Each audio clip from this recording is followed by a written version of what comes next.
ولی الان 1000 و خورده سال گذشته. میگه اگر اون روزی که دجال مطرح میشه میاد بیرون و کل دنیا میره با همه مردم صحبت میکنه، یک وهم بر بالای ما آمدگی هست که حتی گمان میکنیم یا این ساعت یا ساعت دیگر دجال بالای ما هجوم میکنه. رسول الله گفتند وقتی که این دجال، این فساد کننده عالم میبراید، خیلی جوانی تنومنده هست و موی سر او جنگیله هست، دعوا میکند، میگوید من خدای یک و یگانه هستم و انه اعور. پیغمبر خدا گفتند وقتی وی میبراید جوان تنومند، مویهای سر جنگیله و پس سر او با روایت مسلم هم میآید که بسته شده است، مثل بعضی از همون مویهایی که از پس سر کاکل میکنند، بسته شده است و وی دعوا میکند خداست، وی خدا نیست، انه اعور، وی کور است، یک چشمی راستش کور است و ان الله لیس باعور. پیغمبر میگوید حالان که خدای شما کور نیست، این کور است. مکتوب بین عینی کافر. پیغمبر خدا گفتن بین دو چشمش با حرف های کلانی که خواه با سواد باشین خواه بی سواد باشین نویسانده شده است همین مرد کافر است.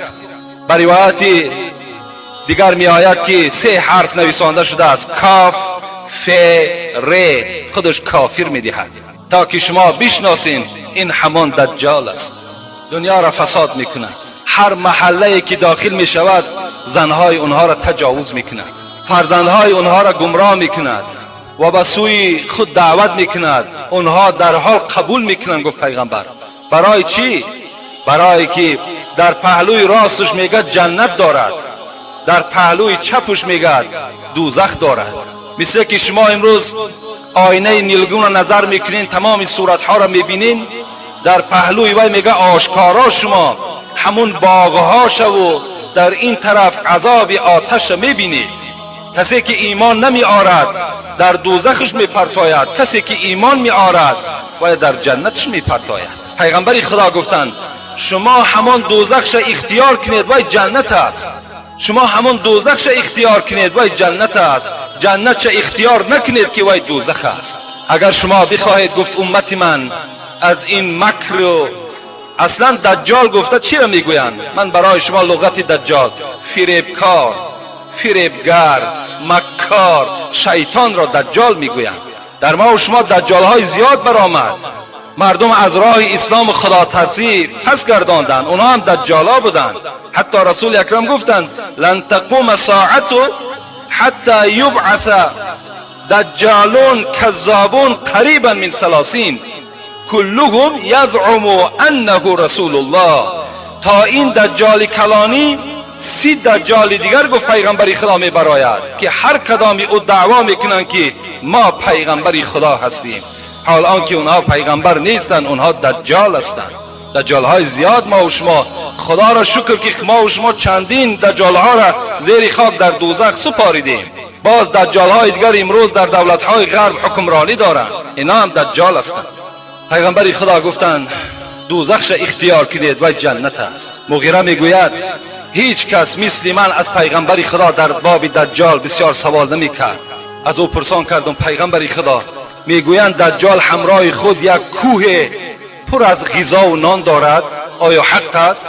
گفت بله حق است. وای به منزله یک کوه چی دارد؟ از غذا، از خوردنی ها دارد.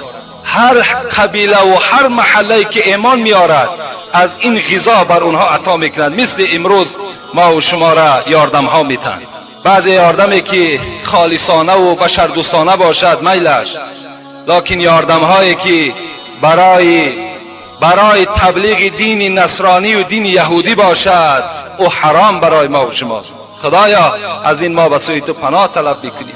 کوهی از غذا دارد، ایمان میاری مرحمت گیر، ایمان نمیاری در دوزخ قتل میکنند میپرتاید. هر جایی که ایمان میارد میگد اون سرزمین همه سبزگار میشود، تمام میوه ها میوه میاندازند. دجال آسمان امر میکرده است ببار، میباریده است، زمین را میگفته است برویان. شاید که با این قدر سحر اکثر مردم رجوع به سوی این دجال کند. امروز بسیاری از جوانای ما و شما که از گفتن هم مانده شدیم یک فالبین باور میکند. پس دجال به این قدر بزرگی و به این قدر سحر و جادو و چل باور نمیکند. باور میکند که این همون خداست. نعوذ بالله. وقتی میگد به پیش یک ساحل میگذرد، به پیش یک دریا همین دجال میگذرد، چی میگفته است؟ اخرج کنوزکی، ای دریا چیزی که در داخلت از دولت و سهولت و چیزهای قیمت بها داری همش بیرون بردار. همش بیرون برداشته میشده است. از پسش میگد مثل سگی که از پسی صاحبش میرود، مثل از پسی دجال همین تمام دولت و سهولت حرکت میکرده است. این سحر ببین، این حالت ببین. مغیره میگوید پرسان کردم پیغمبری خدا، این با این قدر سحر کلان شما گفته تمام دنیا را دور میزند غیر مکه و غیر مدینه. در اون روز فرشتگان شمشیر به دست از مکه و مدینه حراست میکنن. اگر یک قدم نزدیک بشه تکه تکش میکنن. بر کوه بلندی خیمه میزنه در اطراف مدینه و هرچه منافقین در مدینه صدا میزنه بیای بیرون پیش من، طرفداران من بیاید پیش من. رسول الله حرکتش چگونه هست؟ پیغمبر گفتند چگونه که از پس یک ابر بهاری باد سخت میوزد، ابر چگونه حرکت میکند، این دجال حرکتش همچنان است. از رسول الله سوال کردند با این قدر فساد و با این قدر سحری که دارد حیاتش چند روز است؟ چند روز حیات داشته باشد؟ رسول الله گفتند 40 روز. همگی 40 روز در روی دنیا گفتیم باقی میماند. برادرای عزیز، این افسانه نه، این حکایه نیست، این حقیقت است. از پیغمبری صادق، از پیغمبری که خداوند در سوره نجم او را بیان میکند و ما ینطق عن الهوى ان هو الا وحی یوحى. این محمدی که در بین شماست هیچ سخن نمیگوید تا اگر من بر او کس فرمان ندهم. این پیغمبر سخنی مرا میگوید، وای افسانه برای شما نمیگوید. 40 روز گفت در روی زمین حیات دارد. تا که رسول الله بیان کردند یکم روزش گفت مثل سال است. یک روزی اولش گفتند مثل گویا که یک سال. چگونه ای که ما و شما 365 روز در یک سال حیات داریم، مثل همین دراز میکشد. دویم روزش پیغمبری خدا گفتند مثل یک ماه است. سیوم روزش گفتند مثل یک هفته است. باقی 37 روزش مثل روزهای ما و شماست. همگی حساب کردم 1 سال و 2 ماه و 14 روز را تشکیل میداد است. در این 1 سال و 2 ماه و 14 روز تمام دنیا را فساد میکند. وقتی میگد میآید در ریگزارهای مدینه در وقتی که میرسد، مادامی که برای دجال داخل شدن مکه و مدینه هیچ شرایطی ندارد، زیرا فرشته ها در پاسبانی این دو شهر مقدس ایستادگی هستند، میگوید مکه و مدینه 3 بار زمین جنبی سخت می شود. تمام کافرها میگد گمان میکنند که این زمان یا زمان دیگر این شهرها بالای اونها چپه می شود و اونها از این مکان چکار میکنند؟ از این مکان بیرون میبرایند. کافر و منافق همه بیرون یا از مدینه و مکه میشوند و به نزد دجال آمده ایمان میارند. مکه و مدینه خالی از منافق و از کافر میشوند. در داخلش فقط مؤمنها و مسلمانهای حقانی میمانند و دیگر اینها را چکار میکند؟ خداوند جداشون میکند. امروز شما اگر مکه و مدینه سفر کنید، بعضی از حاجی هایی که نام حاجگی را حرام کردگی هستند، اونها را میبینیم که در این سرزمین های مقدس با همون عمل های منافقی و کافری خودشان با تمامی کردارهای ناخوب دست زده ایستادند. لیکن ما و شما آنها را نمیشناسیم، کدامش کافر کدامش منافق است. خر عیسی گر برش به مکه، گرچه آید هنوز خر باشد. عاقلان این سخن نکو دانند، زاده خر همیشه خر باشد. البته آدم ناپاک، آدمی که به قدر حج نمیرسد، به قدر اون مکان مقدس نمیرسد، وقتی بیاید همون خر است. همون عادتهای نامعقول و منافقانش همون عادتها باقی میماند. رسول الله گفتند 3 بار تکان میخورد. این 3 بار مثل که از ایلک چگونه ای که آرد بیخته می شود و چرک او جدا کرده می شود، این چرک ها همه به نزد دجال می آیند و به دجال ایمان می آرند. حتی رسول اکرم گفتن از همین مدینه یک جوان گفتن نزد همین دجال می آید. پاسبانهای دجال این جوان را می بینند، می گویند آیا به خدای ما ایمان میاری؟ می گوید نه، من بر خدای شما ایمان نمی آرم. آنها این جوان را می دارند و نزد خدای خود دجال می برند. دجال وقتی این جوان را می بیند می گوید بر من ایمان می آری؟ اتؤمنو بی؟ ایمانی بر من می آری؟ می گوید نه، من بر تو ایمان نمی آرم. می گوید بر پشت بخوابانینش، عذابش دهین. وقتی عذابش می دهند از جاش می خیزانند، ایمان می آری بر من که من خدا هستم؟ این جوان می گوید نه، من ایمان نمی آرم بر تو، تو دجال هستی. وقتی این سخن دجال میشنود به جانب همون کسانی که در اطرافش جمع شدند ایمان آوردند میگوید اگر این جوان را الحال من دو پاره کنم و باز این را یک جا کنم، آیا شما را باوریتان به خدا بدن من زیاد می شود؟ میگویم بله زیاد می شود. جوان به پشت می خوابانند. رسول اکرم حکایت دارد و از تاری سرش میگه دجال تا پایان پا دو پاره میکنه و باز فرمان میدهد قم، خیز از جات. میگه این دو بریده شده یک جا میشود، این جوان از جای خود میخیزد. این سحر بینین. دجال میپرسد اکنون بر من ایمان آوردی؟ میگوید اکنون من دانستم که تو همون دجال هستی که پیغمبری خدا خبری تو را بر ما دادگی هست. اکنون من حس کردم که همون دجالی که پیغمبری خدا برای ما حکایت کرده بود برای من معین شد که تو همون دجال هستی. صحابه پیغمبری خدا میگویند روز پیغمبری خدا بالای منبر برآمدند و چنان یک تصویر از آمدن دجال کردن، چنان یک خوب بیان کردن حتی که ما ترسیدیم از مسجد بیرون شویم. فکر کردیم که در بیرون مسجد دجال منتظر ماست. چند روز از بین میگذشت. صحابه غمگین بودند. پیغمبر خدا از آنها پرسید چرا غمگین هستین؟ از چه حالت؟ گفتند پیغمبر خدا از روزی که دجال را برای ما خبر دادی، آمدن او را برای ما آگاه کردی، عملهای او را ما فهمیدیم، یک وهم بر بالای ما آمدگی هست که حتی گمان میکنیم یا این ساعت یا ساعت دیگر دجال بالای ما هجوم میکنه. رسول اکرم گفتند ای اصحاب من، تا زمانی که من در بین شما هستم شما از دجال نترسید، زیرا اگر دجال این لحظه ها برایت این بدبخت من با او مقابله میکنم و یا من شکست میدهم. لیکن رسول اکرم چی گفتند؟ این مما اخاف علیکم من بعدی من زهرت دنیا و زینتها. لکن از دجال دیده ای امتی من بر شما از این لذت دنیا میترسم. از دجال دیده من میترسم که بعد سر من این دنیا شما را فریفته میکند، شما را از راهی حق برای ناحق میبرد. برای این دنیا شده شما دین و آیین تا میفروشین. برای این دنیا شده شما با یک برادر مؤمن محاربه میکنین. این معجزه پیغمبر بود. وقتی رسول اکرم از دنیا گذشتن فتنه ها سر شد. خود پیامبر جز علامات نزدیک شدن قیامت، ولی الان 1000 خورده سال گذشته.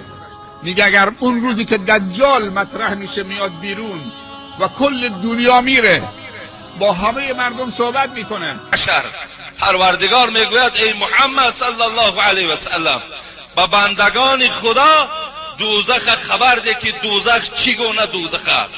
امروز در زبان ما بسیار عادی رانده می شود، میگیم خیلی دوزخش میبرند، لیکن الله میگوید و ما ادراک ما سقر. این سوال هست که از عذاب دوزخ باز خبر میدهد، با اونها خبر ده که دوزخ چیست. الله بیان کرد لا تبقی ولا تذر. دوزخ جایی هست که از عذابش نه نجات میابی نه در عذابش هلاک میشوی. نه از عذاب نجات یافتن است، نه در عذاب وفات کردن است، هلاک نیست. چگونه که سوره اعلا پاره 30 از قرآن میگوید ثم لا یموت فیها ولا یحیا، در دوزخ مردن نیست، در دوزخ از عذاب پروردگار خلاص شدن نیست. لا تبقی ولا تذر. الله بیان میکنه دوزخ جای هست که گوشت و استخوان تو را نابود میکنه. لا تبقی ولا تذر لواحة للبشر. الله میگوید دوزخ جای هست که رنگهای شما را تغییر میدهد، رنگهای شما را به رنگ سیاه مبدل میکند. لواحة للبشر علیها 19. پروردگار گفت من در دوزخ 19 تا ملائکه دارم که فقط دوزخی ها را عذاب میکنند. 19 تا 19 9 میشود 10. 19 تا فرشته دارم که همیشه دوزخی ها را در دوزخ عذاب میدهد. حضرت ثعلبی میگه جای تعجبش نیست که یک فرشته که ملک الموت است جان میلیون های روی دنیا را میگیرد، پس این 19 تا ملائک قدرت دارد که تمام دوزخی ها را عذاب دهد. قدرت دارد گفتند. حضرت قتاده در تفسیرش میگه صحیح این است که این 19 ملائکه که پروردگار در قرآن ذکر میکند این سردار ملائکه های دوزخند، اینا با خود یاردمچی ها دارند، دوزخی ها را عذاب میدهند. کجا میبردهند؟ جهنم میبردهند. جهنم جای هست که انسان گوشت و پوستش باقی نمیماند. الله در سوره نساء هم چی میگوید؟ میگوید کلما نضجت جلودهم بدلناهم جلودا غیرها لیذوقوا العذاب. این معجزه قرآن است. این آیت الله را ببین چگونه زیبا بیان میکند. کلما نضجت به معنای پختن است.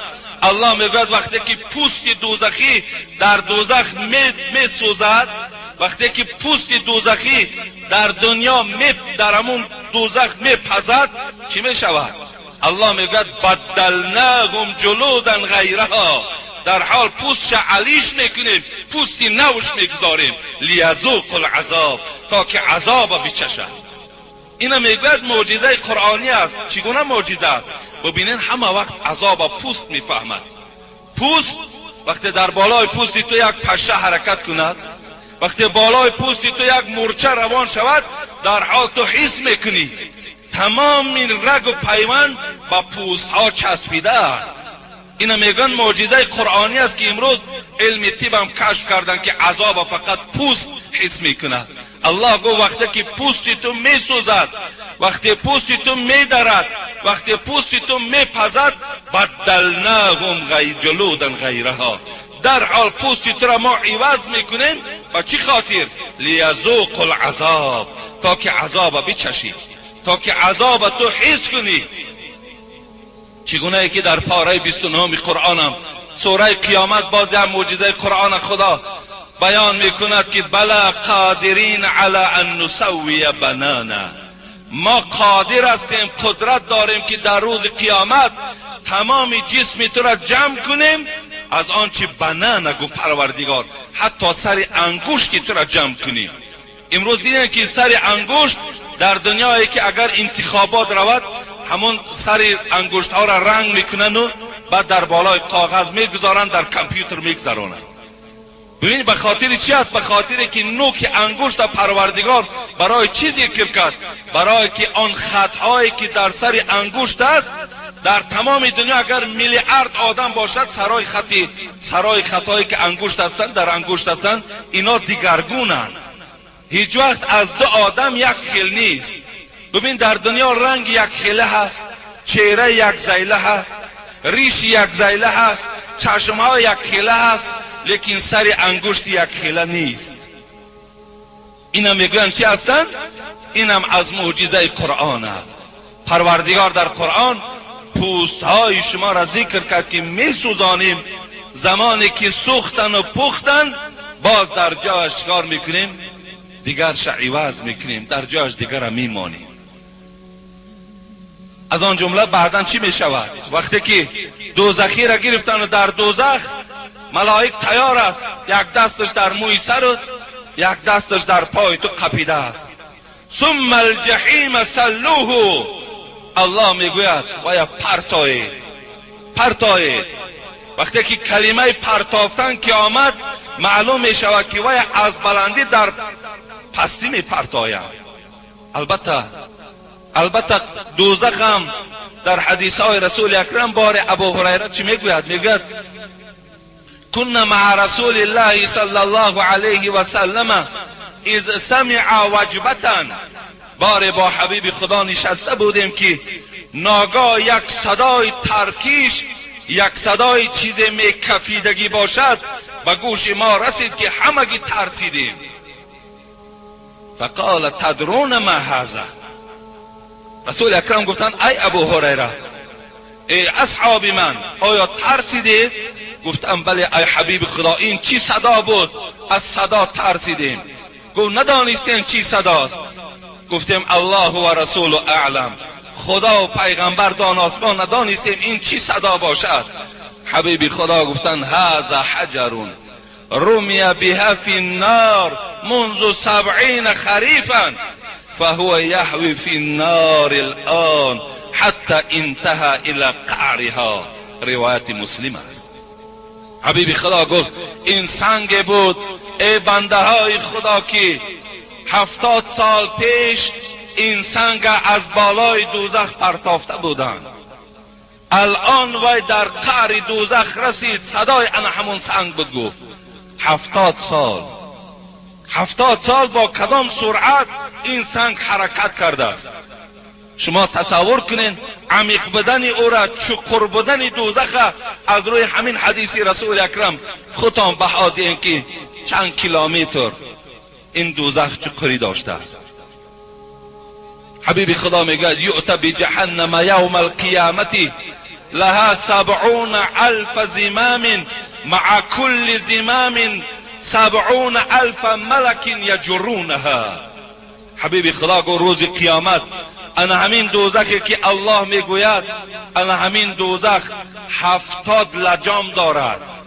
70 لجام، همین در هر یک لجامش 70,000 ملائکه کشان ویا به محشرگاه حاضر میکنند.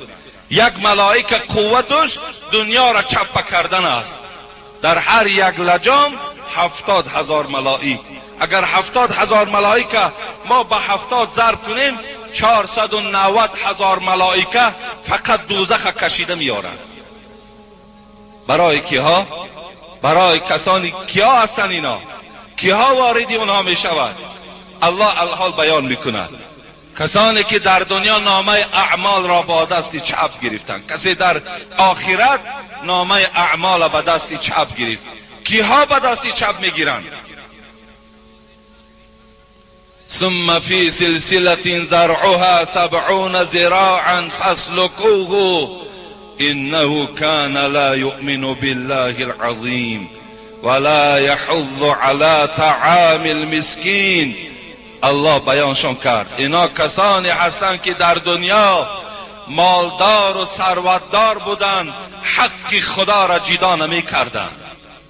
اینا در دنیا دولت داشتند، مال داشتند، لکن پروای یتیم بچه ها و پروای همسایه های فقیر و مسکین نداشتند. اینا در دنیا کسانی بودند که فقط این مال و ملک برای معیشت، برای سوار کردن دخترهای مردم، برای راحت، برای زینا، برای کازینو و برای گویم جایهایی که دخترهای عریان رقص میکنن، برای اونها جایها ساخته بودند. اینا از طایفه انمونها هست. اینا از کسانی هستند که دوم الله بیان میکند کسانی که در دنیا ایمان و پروردگار نداشتند. اینها مسجد یک جای خرابات می شماریدند. اینها قرآن پروردگار کتاب آسمانی حساب نمی کردند. اینها قبر و روز قیامت افسانه می دانستند. اینا کسانی بودند که در دنیا مبارزه با ضد اسلام می بردند. اینا کسانی بودند که نام مسلمان داشتند لیکن در خلوت علیه اسلام جنگ می کردند. اینا از همون طایفه است. امروز اسلام ما و شما عجیب یک رنگ گرفت، عجیب یک رنگ گرفت. در مسلمان و در مؤمن حیرت میمانی که وی مسلمان است یا مؤمن است دیگر شناختش نمی شود. چگونه که امروز دخترها و خواهرهای ما و شما لباسهای مردانه را پوشیدن که دیگر جدا کردن نمی توانیم این مرد است یا زن، امروز مسلمان ما را فهمیدن نمی شود که این چگونه مسلمان است، این چگونه مسلمان است. حالا که پروردگار به تمام مسلمان ها میگوید یا ایها الذین آمنوا ادخلوا فی السلم کافة ولا تتبعوا خطوات شیطان انه لکم عدو مبین. پروردگار چی میگوید؟ ای کسانی که ایمانی به پروردگار دارید، در خلوتی با پروردگار جنگ نکنید. در ظاهر خودتان مسلمان و مؤمن نشان میدهید لیکن در قفا شما مثل گرگ درنده هستید. ای کسانی که ایمانی به پروردگار دارید در اسلام با پررگی داخل شوید. بعضی برخی از مفسران کافر حالی از ادخلو میدانند. معنای چی میدهد؟ معنای این که شما با زبانهاتان به اسلام درآیید، با دلهاتان به اسلام درآیید، با پایها و با دستها و با شکمهاتان به اسلام درآیید. مقصد با زبان تو مسلمانی ولکن دل تو منافق است. در پهلوی برادر مسلمان 5 وقت نماز میخوانی لیکن تو فاسق هستی. این گونه مسلمانی تو لازم نیست میگویی. در اسلام تو با پررگی داخل شو.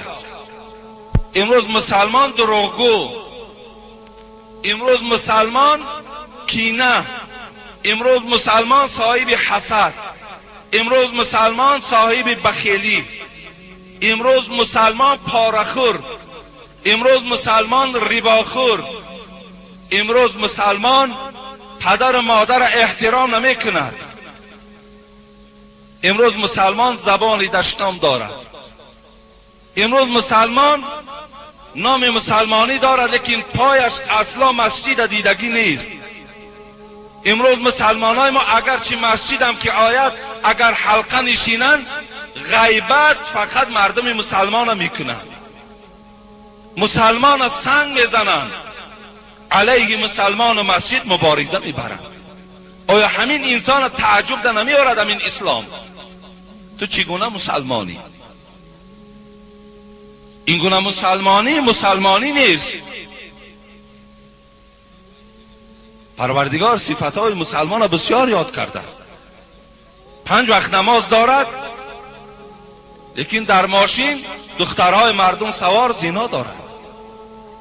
حبیب خدا لا یزنی زان حین یزنی و هو مؤمن، میگه رو تسیاه میکنی تو.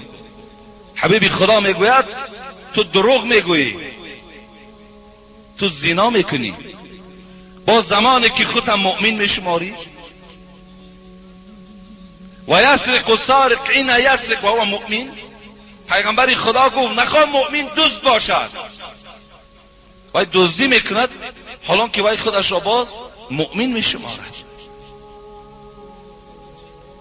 و یشرب الخمر حین یشرب و هو مؤمن. عرق می برداری میخوری باز میگوی من مسلمانم. تعجب آور است. حضرت بایزید خدا رحمت و مغفرت کند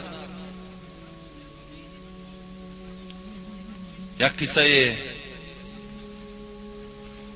ذکر می شود در کتاب که خدا رحمت کند حضرت مولانا جلال الدین رومی را که در نظم در آورده است.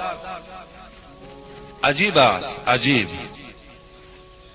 بود گبر در زمان بایزید،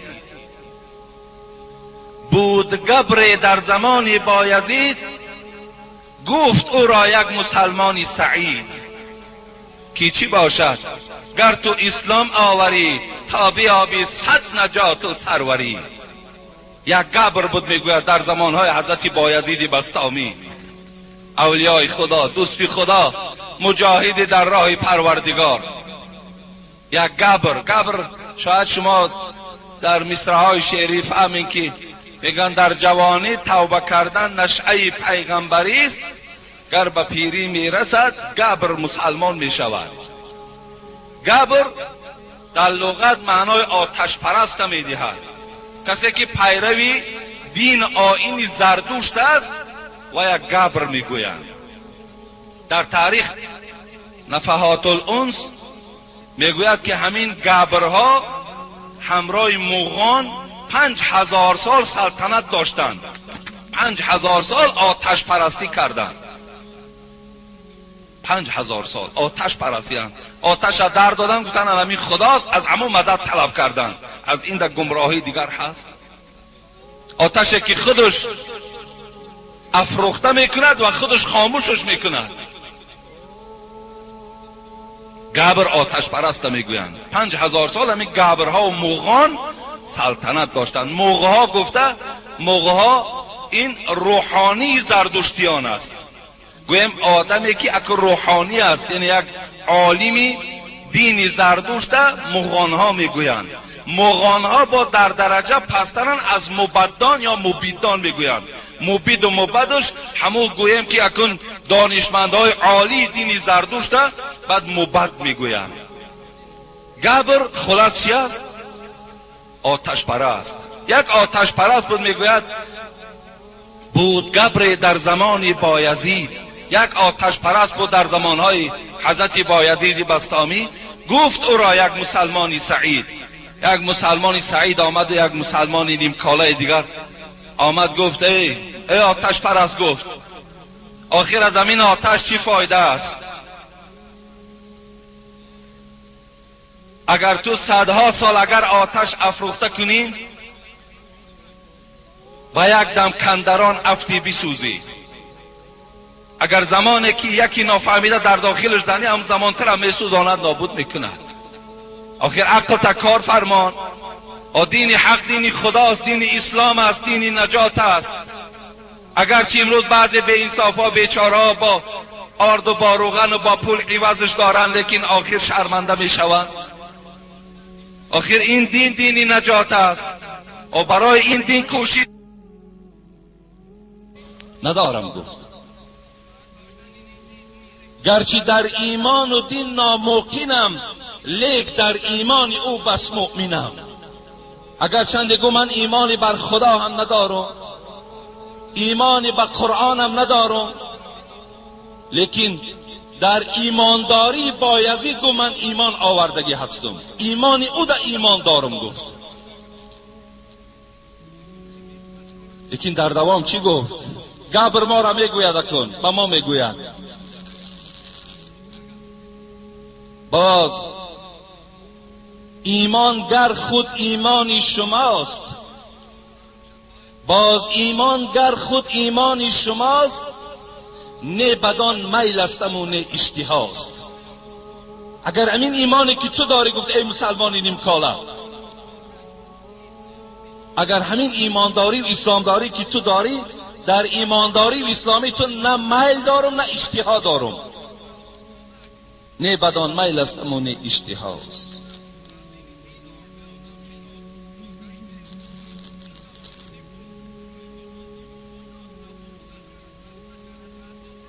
آن که صد میلش سوی ایمان بود، گبر گفت همون مسلمانه، آن که صد میلش سوی ایمان بود، چون تو را بیند آن باطل شود. اگر همین انسان گفت خواهد که اسلام قبول کند، همین مسلمانی تو را ببیند، گفت مسلمان نمی شود. گفت همین ایمانی تو را بیند، گفت و ایمان نمیارد. گفت برای چی؟ زان که نام بیند و معنا نه، زان که نام بیند و معنا نه، تا بیابان را مفازه گفتنی. خدا رحمت کنه حضرت مولوی را. میگوید زیرا که آخر در شما فقط همین نامش ماندگی است، عملش نیست دیگر، غیرتش نیست، ناموس اسلامی نیست. گفت زانکی نام بیند و معنا نی، تا بیابان را مفازه گفتنی. بیابان گفته یک چولیستان میگویند، مفازه گفته گلیستان میگویند. آیا میگوید فرقی بین بیابان و گلیستان فرق است؟ انا گفت از ایمانداری شما هم گفت مثل همین است. شما ایمان دارین لیکن از گلیستانش درک ندارین، از عملش بی‌درک هستید.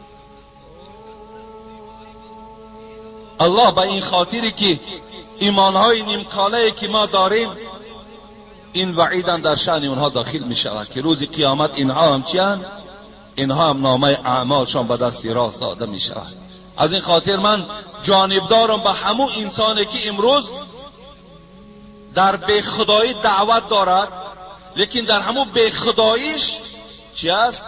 اراده مستحکم دارد، به خدا باور ندارد، به قبر باور ندارد، به روز قیامت باور ندارد، با همین اراده مستحکمش میمرد میرود. لیکن امروز مسلمان ما همون اراده مستحکمش نیست. مسلمانی بله مسلمانم، لیکن در پهلوش عمل را میکند که هیچ انسان بیدین و بیدیانت این عمل انجام نمیدهد. برای مسلمان میشوی برادر عزیز. گفتی همون محمد اقبال لاهوری، گر تو میخواهی مسلمان زیستن، نیست ممکن جز به قرآن زیستن. میخوای حیات مسلمانی بری، میخوای که نام شرف اسلام تو هم در دنیا و هم در آخرت برخوردار شوی، همگی از قرآن بیرون نشو.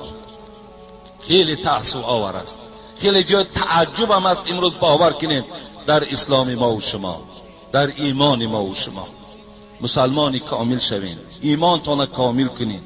در هر چیزی که قرآن و حدیث های پیغمبر خداست، هر چیزی که عزیزان خدا برای فایده ما گفتن، باید ما عمل کننده باشیم تا که از روز قیامت از میبرداشتگی های همون نامه اعمال با دست چپ نباشیم.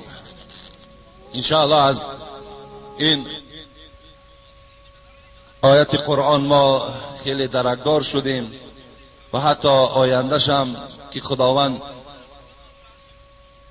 ولا يحض على طعام المسكين فليس له اليوم هاهنا حميم ولا طعام الا من غسلين لا يأكله الا الخاطئون. خوراک همینها در دوزخ چیست؟ وقتی کم مانده سوالها همه باقی. من شاید جمعه آینده در باب خوراک این دوزخی ها برای شما معلومات